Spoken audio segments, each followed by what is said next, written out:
Bendecido.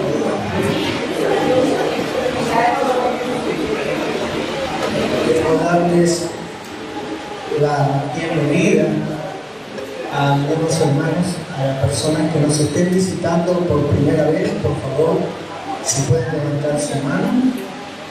Alguien que nos esté visitando por primera vez. Sí, estamos todos en una persona. A la cuenta de 3, por favor no baje su mano para que la hermana le alcance. Gracias. ¿Cómo le dice la comunidad de la gracia a las personas que nos visitan por primera vez? A la cuenta de 3. 1, 2, 3. Bienvenido, sea bienvenido. Esta es su casa. Esta es su casa, la casa del Señor. Antes de comenzar este devocional y la dirección de este culto, queremos darle gracias al Señor en oración, porque Él es bueno, porque su misericordia es para siempre, y que tenemos libertad plena de culto para poder venir a alabarlo, darle la gloria y darle la honra. Oramos. Padre, te damos gracias, Señor, por este día, Padre. Gracias porque nos permite, Señor, estar de pie, poder venir a alabarte, porque solo tú eres el centro y el motivo de esta reunión, Señor. Porque todos venimos con un corazón necesitado, Señor, de tu palabra, para que tú nos hables, Señor. Queremos que a través de esta palabra, Señor, recibamos dirección. Hables a nuestros corazones, abre nuestra mente, Señor, y podamos guardar como precioso tesoro tu palabra. Todo esto te lo pedimos en el nombre de Jesús. Amén. Quiero que me acompañen, mis hermanos, en Primera de Reyes, capítulo 17, versículo 8, Elías y la viuda de Sarepta. Cuando lo tengan, me dicen que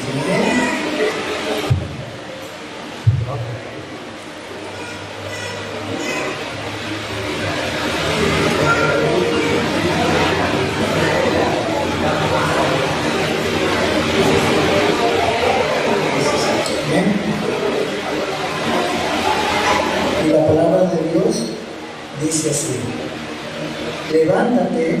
Vino luego a él palabra de Jehová diciendo: levántate, vete a Sarepta de Sidón y mora allí. He aquí que he dado orden allí a una mujer viuda que te sustente. Entonces él se levantó y fue a Sarepta, y cuando llegó a la puerta de la ciudad, he aquí una mujer viuda que estaba siempre recogiendo leña. Él la llamó y le dijo: te ruego que traigas un poco de agua en un vaso para que beba. Y yendo ella a traérsela, él volvió a llamarla y le dijo: te ruego que me traigas también un bocado de pan en tu mano.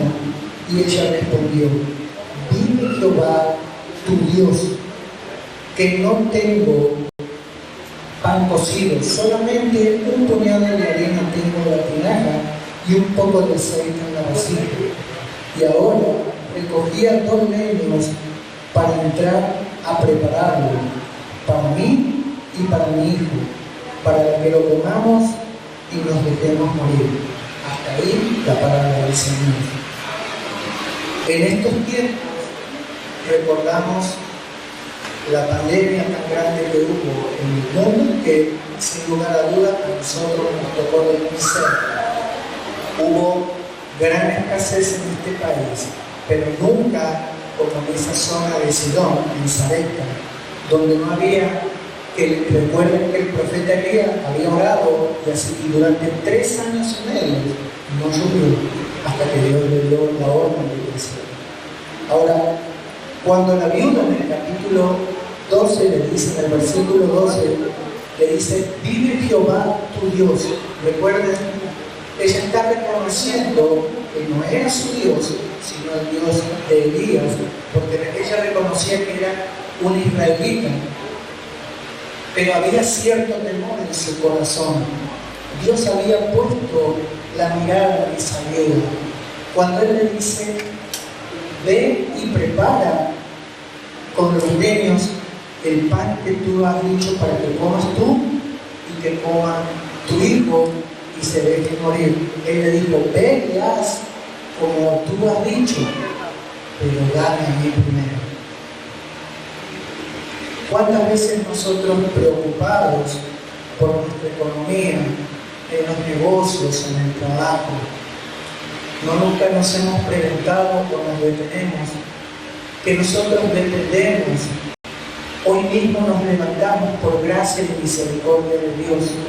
Hoy estamos aquí porque Él nos permite que sea así.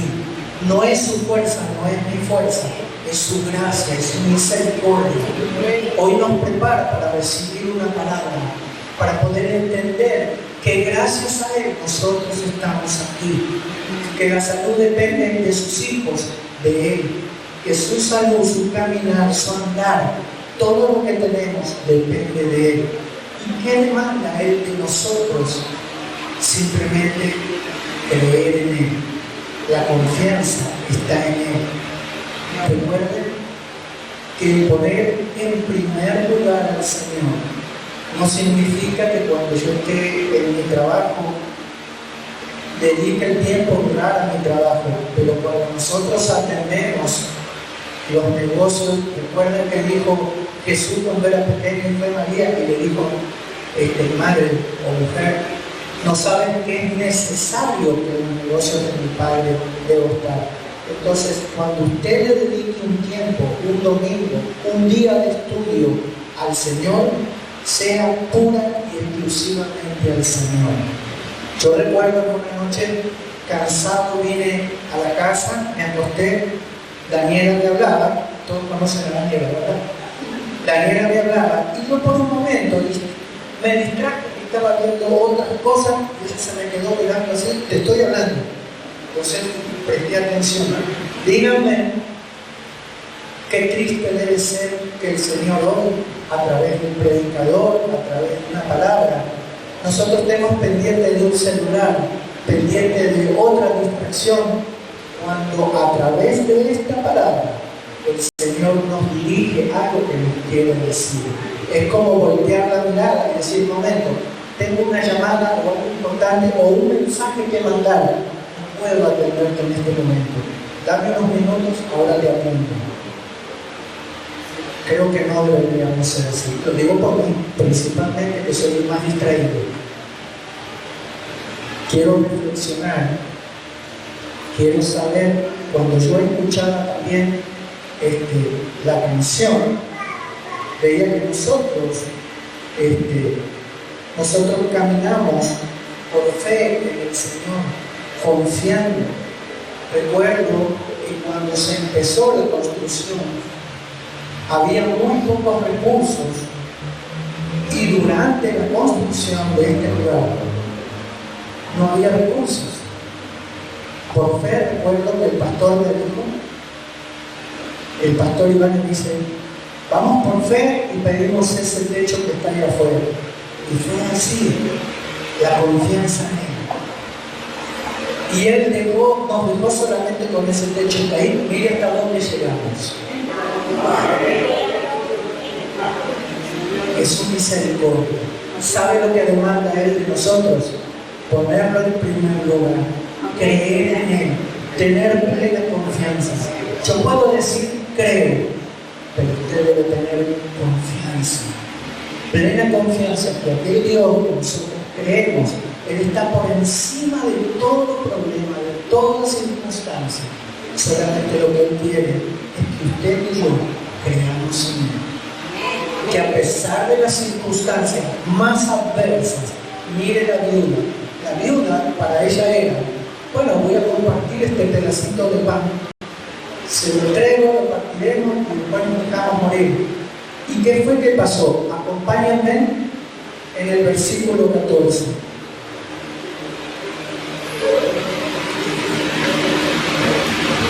Y dice así la palabra del Señor. Elías le dijo, no tengas temor, perdón, versículo 13.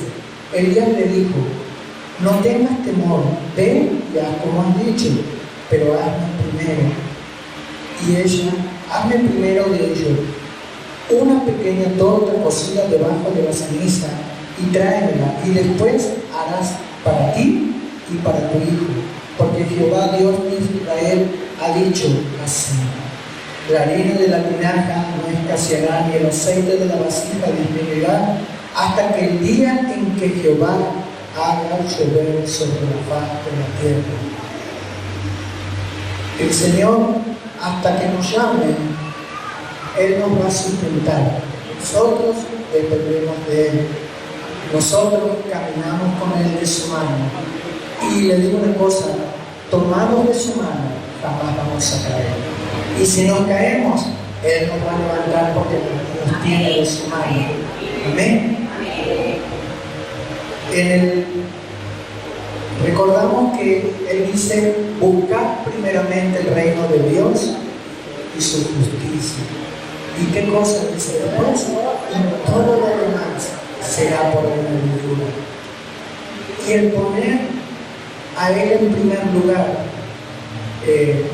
Hay un dicho muy popular acá, me perdonan si me equivoco, en Venezuela, que dicen: es más seguro que tirar un tiro al piso, ¿verdad? Creer en el Señor es eso, es la seguridad total, que a pesar de tormentas, adversidades, suceda lo que suceda, Él es fiel y justo para con todos sus hijos. Y le digo también a aquellos que nos visitan o los que todavía están dudando de las cosas del Señor: Él tiene algo especial para su vida. Solo lo que Él espera es confianza, fidelidad, y que crea y deposite en Él toda su confianza, porque Él va a traer grandes cosas para su vida. Oramos. Padre, te damos gracias, oh bendito Rey, por tu vida. Te damos gracias, Señor, también porque has traído el pastor Adán de viaje con bien, también a su esposa Diana, Señor. Los bendecimos en el nombre de Jesús. Bendecimos a los pastores de esta iglesia, Señor, también a todos los líderes que con gran esfuerzo hacen todo lo posible para el bienestar de nuestros hermanos y toda esta comunidad.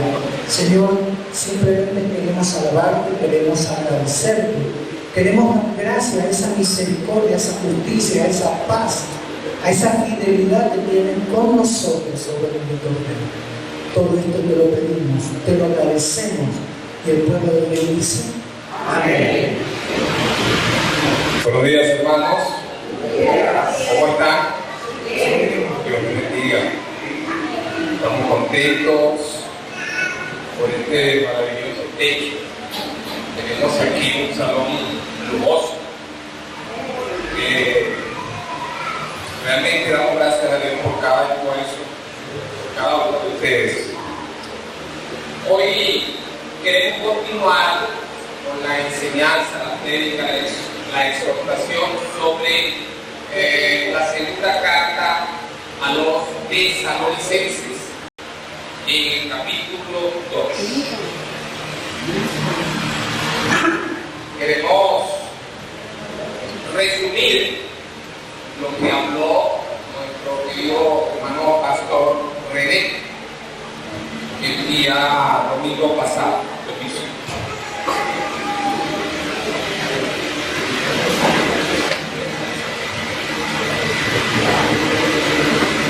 Pero antes quiero tomar prestado la palabra de un famoso líder de los años 1600 llamado Engalani. El miércoles pasado escuché sobre este predicador y me hizo recordar que desde acá del púlpito siempre lo decimos, y quise traerlo para nuevamente recordar. Engalani, llamado como el viejo, era un predicador presbiteriano, y dijo esta palabra: al no tener beneficio para mi vida espiritual es porque no meditamos en la palabra predicada. Al no razonar y meditar en su palabra y en sus promesas, no tenemos vida espiritual. él siguió y dijo algo que me llamó mucho la atención con esto. La palabra de Dios son como las especias. Podemos disfrutar de su olor cuando las machacamos. Meditar para tener vida.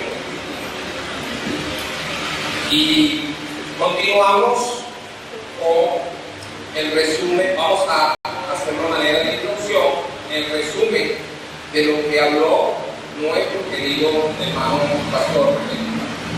Pero quisiera orar antes de comenzar para que Dios bendiga su palabra.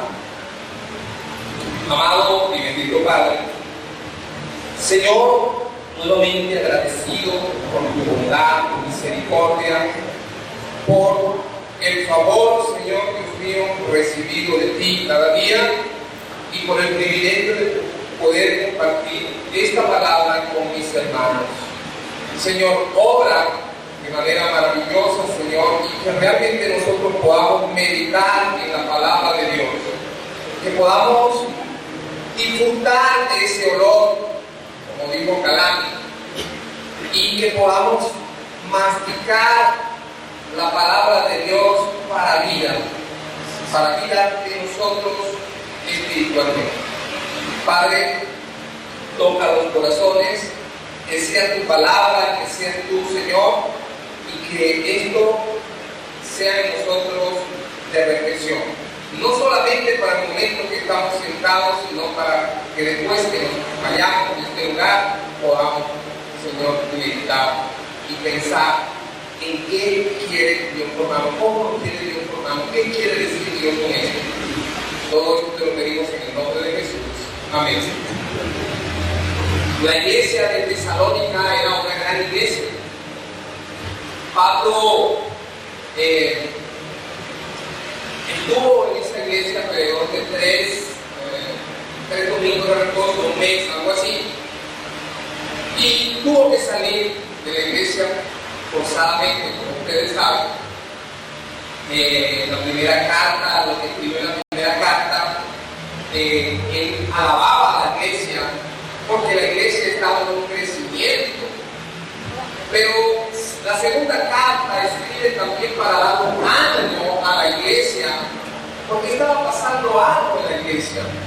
El pastor René habló de 4 características y se basó en el versículo 3 del capítulo 2.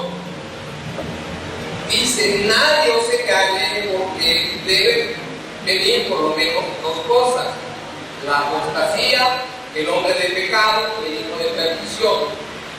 La iglesia en Tesalónica estaba pasando por un momento de tribulación, que ustedes saben. La iglesia estaba, de alguna manera, se estaba debilitando, porque ellos pensaron que Pablo de alguna manera les había mentido, o Pablo se había equivocado. Ellos pensaron que estaba en el día del Señor, y como sabemos, el día del Señor es un día de juicio, y desde el capítulo 1, versículo 4 al 7, según Tesalonicenses, Pablo está hablando acerca de este tema, y ellos pensaron en algún momento: bueno, me quedé y ahora estoy recibiendo los juicios del Señor. Realmente ellos estaban un poco, yo diría, y para completar, una de las características que dijo nuestro pastor René fue que, ¿se recuerdan las características que dijo? La necesidad, la ignorancia, el temor y la manipulación. Pero yo quiero añadir otra, y es el espíritu. En el canon bíblico, el primer uso directo se encuentra en Isaías 2 sobre el día del Señor.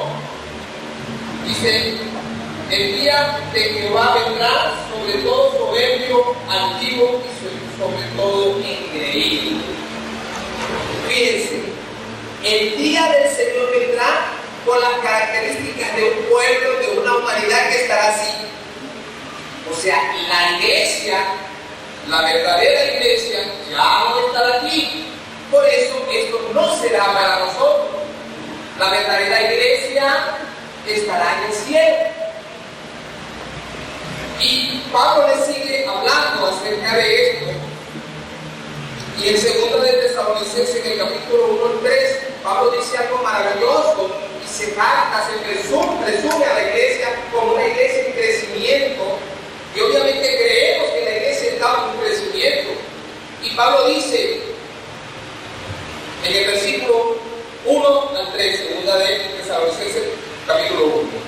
Gracias, debemos dar gracias por vosotros, hermanos, por cuanto vuestra fe va creciendo y el amor de todos y cada uno de vosotros abunda para con los demás.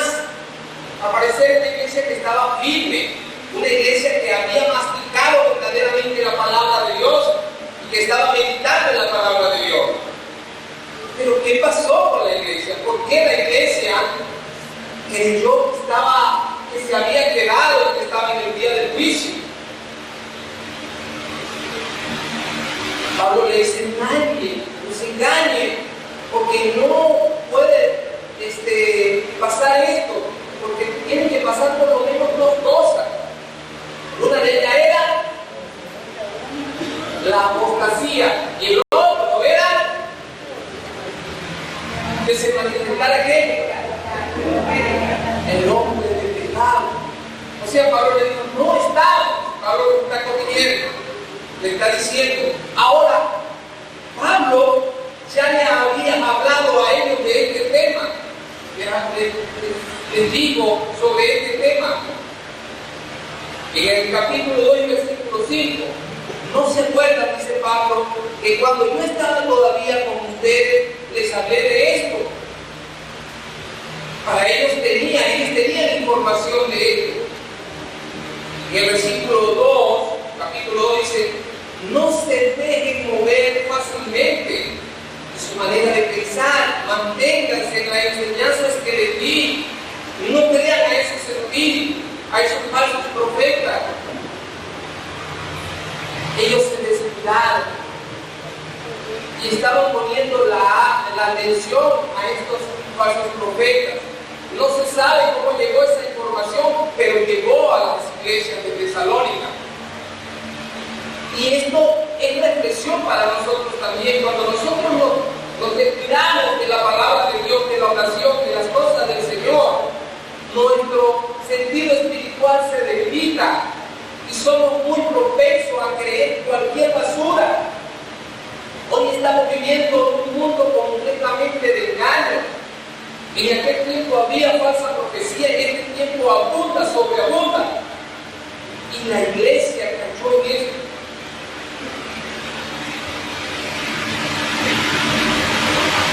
En el versículo 4 dice la palabra de Dios, 2 de Tesalonicenses, versículo 4, el cual se opone y se levanta contra todo lo que se llama Dios en objeto de culto, tanto que se siente en el templo de Dios como Dios, haciéndose pasar por Dios. Se opone contra todo lo que se llama Dios. Él permanece en contra, se exalta sobre toda actividad, autoridad y sobre cada objeto de adoración. ¿Quién es este? El hombre de pecado. En el versículo 5, Pablo les recuerda que es un tema donde ya les había hablado. Ellos tenían que estar atentos a la palabra que Pablo les había entregado, pero no estaba pasando así. Versículo 6, ustedes saben qué es lo que no entienden. También les habló de ese tema. Y para nosotros hay ciertas posiciones sobre esto, pero la que nosotros creemos que lo que lo detiene es el Espíritu Santo y la iglesia. Para mí es, creo que también para ustedes, creo que es la posición. Si hay alguien que crea otra posición, bueno, está bien, pero creo que mientras la iglesia esté acá, mientras el Espíritu Santo esté obrando sobre la iglesia, no se puede manifestar el hombre de pecado. Y cuando habla de apostasía, no está hablando de cualquier apostasía, está hablando de una rebelión que la masa humana se rebelará contra Dios en ese tiempo. Pero la iglesia, ¿dónde estará? ¿Dónde estará la iglesia? La iglesia estará en el cielo, pero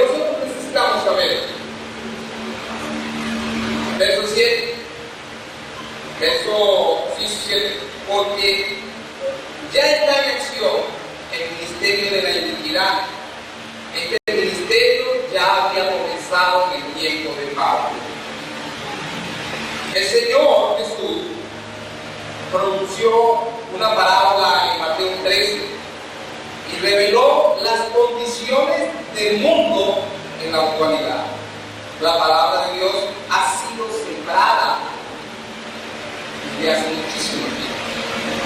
Pero la palabra de Dios ha sido sembrada junto también al trigo. Pero la cizaña está allí. Hay un espíritu de incredulidad. Creemos que la palabra de Dios en este tiempo se ha predicado muchísimo, se ha alcanzado tremendamente y va a seguir alcanzando más personas. Pero hay todavía quien no quiere recibir la verdad y entonces seguirá en el deterioro. Primera de Timoteo, en el capítulo 4, versículo 1, dice: en los postreros días algunos apostatarán de la fe, escuchando espíritus engañadores de doctrina, de demonios. Algunos, pero en ese tiempo será una rebelión total contra Dios. Pablo les había hablado de este tema y en primera de Tesalonicenses, en el capítulo 5, versículo 9, le dice que Dios no nos ha puesto a la iglesia, no nos ha puesto a nosotros para juicio, sino para bendición. Apocalipsis 3:10, por cuanto has guardado la palabra de mi paciencia, yo también te guardaré de la prueba que ha de venir al mundo. Creo que estos dos versículos sustentan verdaderamente que la iglesia no va a pasar por ese tiempo de tribulación. Es lo que quería decir. Lucas 18:8 hallará el Hijo del Hombre fe cuando venga el gobierno. No, pero la iglesia no estará en la tierra. Nuestra prédica comienza en el versículo 8 del capítulo 2, 9, 10, 11. Vamos a ver a dónde lo llevamos. Vamos a ver cómo estamos en el tiempo. Tengo 45 minutos, ¿verdad? Vamos a tratar de ser breves. Versículo 8, segunda de Tesalonicenses. Vamos a leerlo. Capítulo 2. Segunda de Tesalonicenses, capítulo 2, versículo 8. Esto es lo que me gusta de la iglesia está muy amplia. Entonces se manifestará aquel tipo a quien el Señor matará con el espíritu de su boca y destruirá con el poder, con el resplandor de su. ¿Qué nos alegra esto, verdad? El enemigo será destruido. Este enemigo malvado, impío, este hombre sin ley, no será cualquier hombre tampoco. Será un hombre que tiene un poder tremendo. Económico. Necesita el poder económico. Necesita el poder político. Necesita el poder militar. No será cualquiera. Pero no será Satanás en carne. No, cuerpo y alma. Será alguien que Satanás le entregará un poder y lo manipulará. Será un títere en la mano de Dios. Este hombre estará investido con el poder de Satanás, pero será destruido, según Apocalipsis 4, 17:4. Pelearán contra el Cordero y el Cordero lo vencerá, porque es Señor de señores. Ahí vendrá el final de Satanás. La muestra de que el poder de la palabra de Dios es efectiva la podemos ver desde el Génesis capítulo 1 versículo 3. ¿Qué dijo? Dios creó todas las cosas, dijo: Dios sea la luz,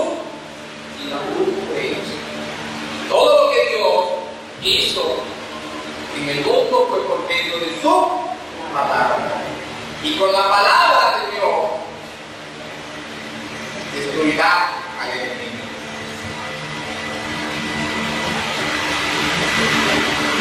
Tesalonicenses, capítulo 2, segunda de Tesalonicenses, capítulo 2, versículo 9.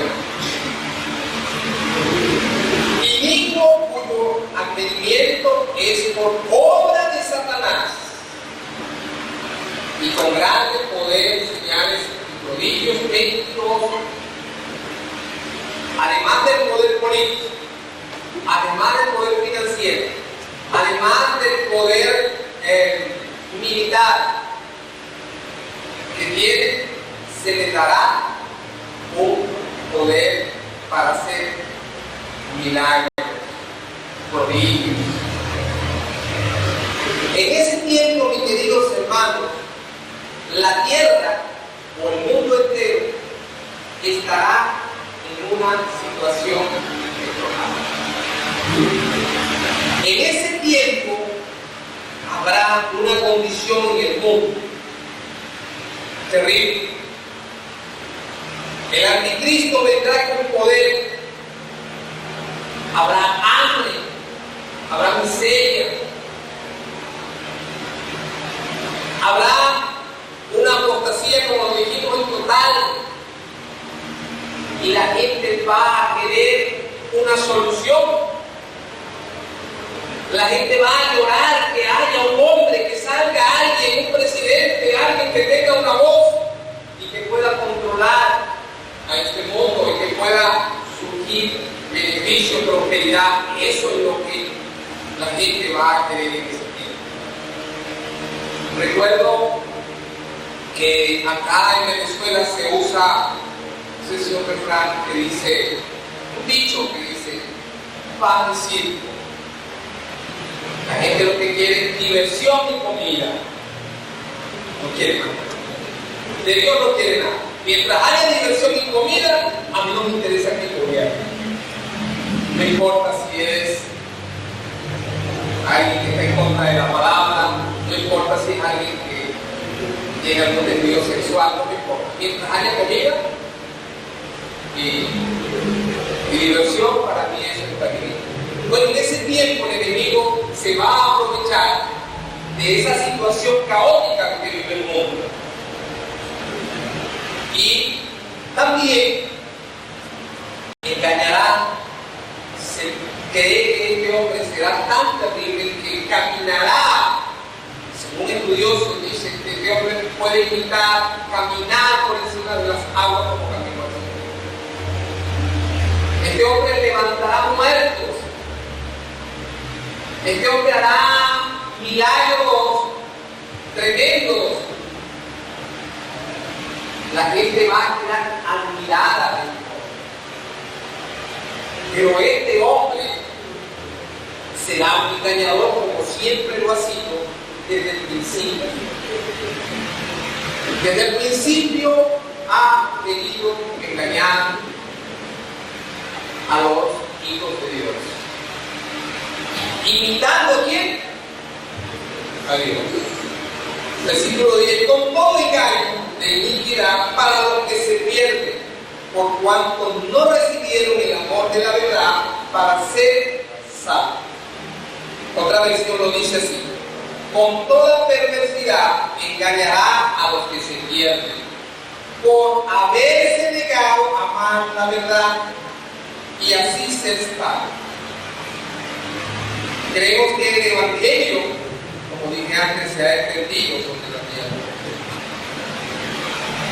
Pero no han querido aceptar el amor de la verdad. Primera de Juan, capítulo 4, versículo 9.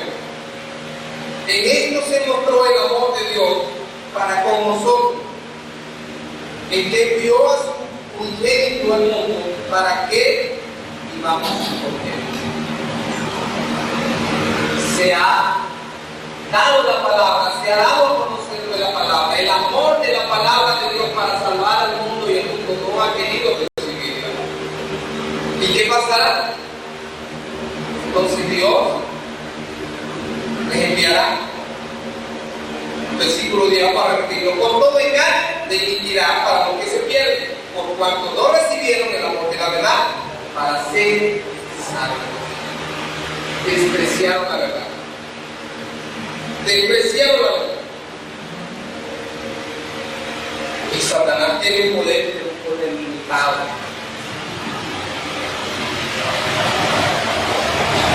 San Juan capítulo 12, versículo 31, el Señor lo llamó el príncipe de este mundo, el principal de este mundo.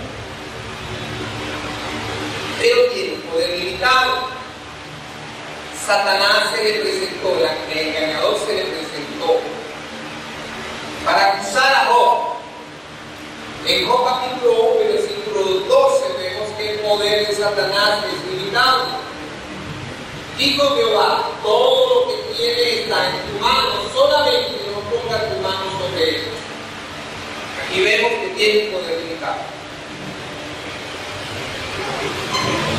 Este hombre, este anticristo, Daniel 9:27, en este periodo, dice la palabra de Dios, que hará un pacto con Israel. ¿Un pacto de qué? De paz. Pero este gran mentiroso, después de esos 7 años, pacto que haya firmado con Israel para traer paz a Israel y a su alrededor, este hombre levantará esa paz y se revelará tal como la que es. Este periodo de 7 años, conocido como la Gran Tribulación, durante la tribulación habrá, porque habíamos hablado antes, terribles guerras, hambrunas, plagas, desastres naturales. Dios derramará toda su vida contra el pecado y la maldad y la iniquidad. Se harán presentes los 4 videntes del Apocalipsis, los 7 sellos, las 7 trompetas y las copas de la ira tendrán lugar durante la tribulación. Este es un tema bastante profundo que en 45 minutos no lo podemos dar. Sería tengamos varias sesiones. Al romper ese pacto de los 7 años, el pacto con Israel, él hará guerra contra Israel. A la segunda mitad de la tribulación es conocida como la Gran Tribulación, Apocalipsis 7:14, el tiempo de angustia para Jacob, Jeremías 37, para Israel. Al final de los 7 años de tribulación, el anticristo lanzará ese ataque contra Israel. Y el pueblo de Dios va a ser defendido por quién? Por el mismo Dios. Este hombre, como lo dice Mateo 24:15-16, habla de la desolación desoladora.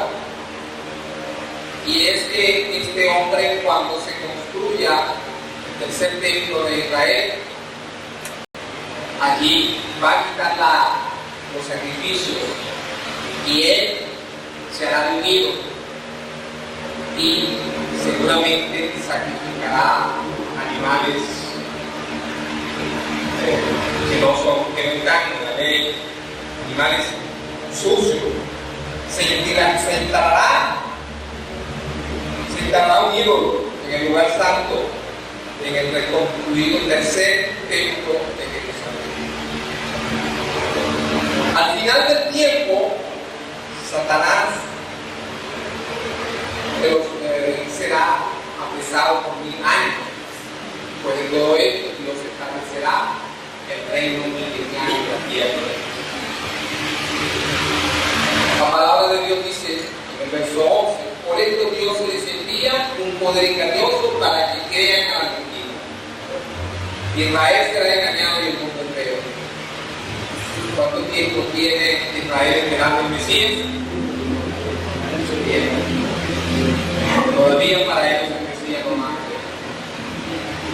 Ahora, como dije antes, este hombre o político no será cualquiera. Será un hombre que tendrá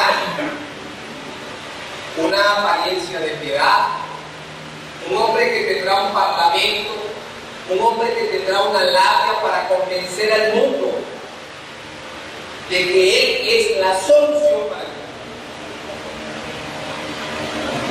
Por eso Dios le envía poder engañoso para que crean a la mentira. Muchos podemos pensar, ¿será esto justo? Para que crean en la mentira. La mentira que ha cautivado al mundo, a la humanidad desde Adán, es que Dios no es Dios. Esa es la mentira que ha cautivado. Y que todavía hay mucha gente que se cree ser Dios y mucha gente que cree que puede hacer con su vida lo que mejor le parece, que nadie tiene que meterse en su vida. Bueno, eso va a costar. Porque en ese tiempo también, queridos hermanos, la iglesia apóstata, la que se quedará en esta tierra, tendrá que enfrentar estos juicios. La verdadera iglesia estará en el cielo. Pero la iglesia que se quede aquí apóstata va a tener que enfrentar los juicios. Y damos gracias a Dios porque estamos en la iglesia y creemos que la iglesia se va con el Señor. Todos los elementos imaginables de impiedad en que en lugar de ser repudiado este hombre, será bienvenido. ¿Y por qué será bienvenido? Porque traerá solución por 3 años y medio sobre la tierra. Al ver a este hombre con esa capacidad, todo el mundo se va a rendir a sus pies. Porque él va a tener adoración para él. Desde el principio Satanás ha querido adoración para él. La condición del mundo estará como lo que dice Romanos, aún peor, Romanos 18 al 33. Depravación total. Vamos a leer un poquito de lo que dice Romanos, capítulo 1, versículo 18. Porque la ira de Dios se revela desde el cielo contra toda impiedad e injusticia de los hombres que detienen con injusticia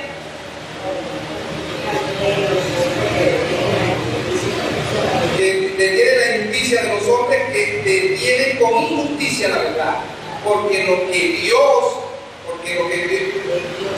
se conoce le es manifiesto, pues Dios se lo manifestó, porque las cosas invisibles de Él, su eterno poder y deidad, se han hecho claramente visibles desde la creación del mundo, siendo entendidas por medio de las cosas hechas, de modo que no tienen excusa, pues habiendo conocido a Dios, no le glorificaron como a Dios, ni le dieron gracias, sino que se envanecieron en su razonamiento, y su necio corazón fue entenebrecido. Profesando ser sabios, se hicieron necios y cambiaron la gloria de Dios, incorruptible y semejanza de imagen de hombres corruptibles, de aves, de cuadrúpedos y de reptiles, por cual también Dios les entregó a la inmundicia y a la concupiscencia de sus corazones, de modo que deshonraron entre sí sus propios cuerpos. Y ahí sigue una lista detallada de cómo va esta generación y lo que será en el Señor. Esto es algo terrible. Podemos ver que ahorita acabamos de recibir ayer una noticia, creo que muchos de ustedes la recibieron por WhatsApp, donde el embajador de Estados Unidos en Jamaica se presentó como un hombre diciendo que es su esposa. Fíjense ustedes, nada más es algo como para que ustedes piensen cómo está el deterioro moral sobre la tierra.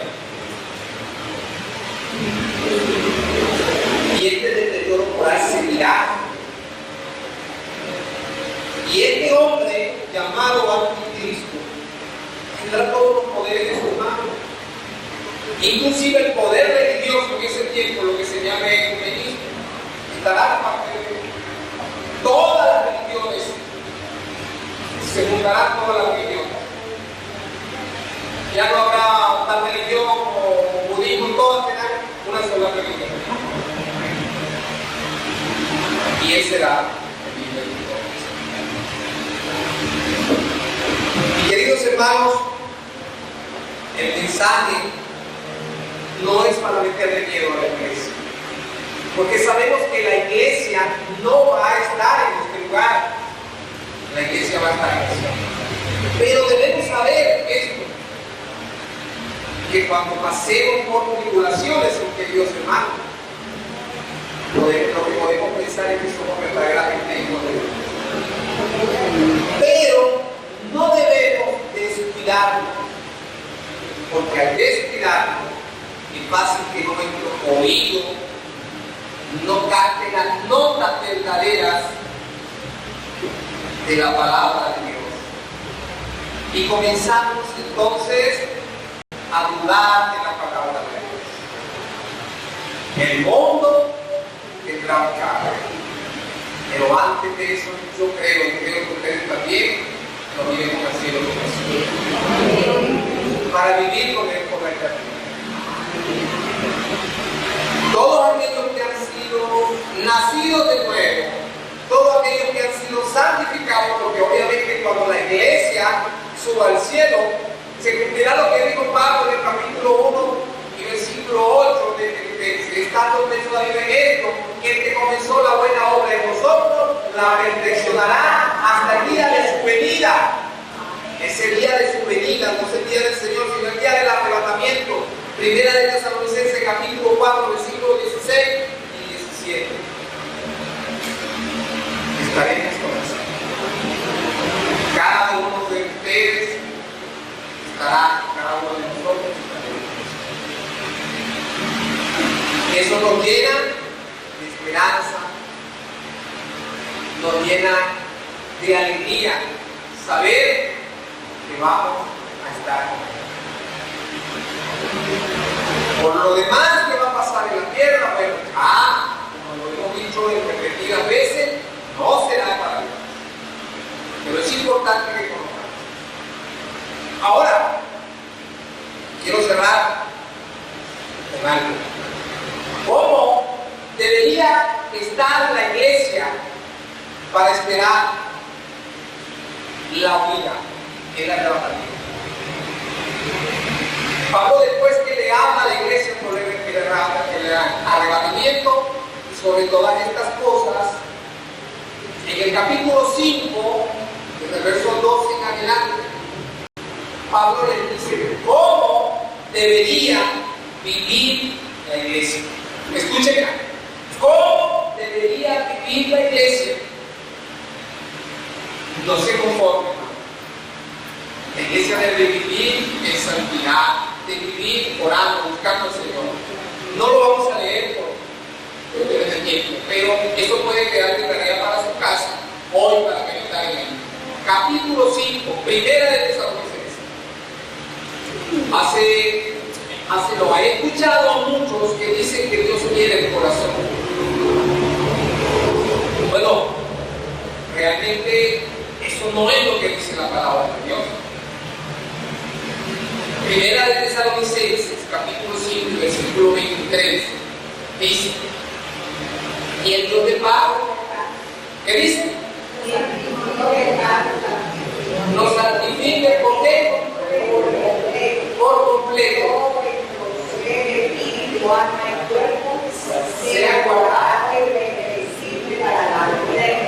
Sea guardado esté y yo lo represente para la venida del Señor, para el arrebatamiento. No es de cualquier manera. Somos salvos, que se acabó, somos salvos. Salvo siempre es salvo, no, eso no existe en la Biblia. Entonces el llamado es a vivir para esperar al Señor, que como dice en Tesalonicenses capítulo 5. Con esto, hermano, seguramente la semana que viene nuestro hermano pastor Adán Iván añadirá más cosas sobre este tema, que es bastante importante, pero debemos saber, hermano, debemos estar preparados y que la iglesia no es la que espera hacia Dios como ladrón en la noche, o no debemos estar, como dice la palabra de Dios. Nosotros sí estamos esperando al Señor. Cada uno de ustedes está esperando al Señor. ¿Cómo lo amén? Peligroso. Bueno, mis hermanos, de verdad, les gusto a buscar más al Señor, a mantenerse fiel y firme, a tener más comunión con el Señor y a recordar lo que dijo en Jaramillo: mastiquemos, aprovechemos las enseñanzas bíblicas, deleitémonos con la palabra de Dios, creciendo cada día. A mí me gusta lo que le dijo Pablo a la iglesia, que nuestra fe va creciendo, en Tesalonicenses en el capítulo 1, en el versículo 3, vuestra fe va creciendo y amor. La iglesia estaba como despegando, pero después hizo como los, ¿cómo se llama esto? Los gráficos. Comenzó así, nosotros comenzamos así, tenemos que seguir así. Dios les bendiga, hermano. El Señor les guarde a cada uno de ustedes.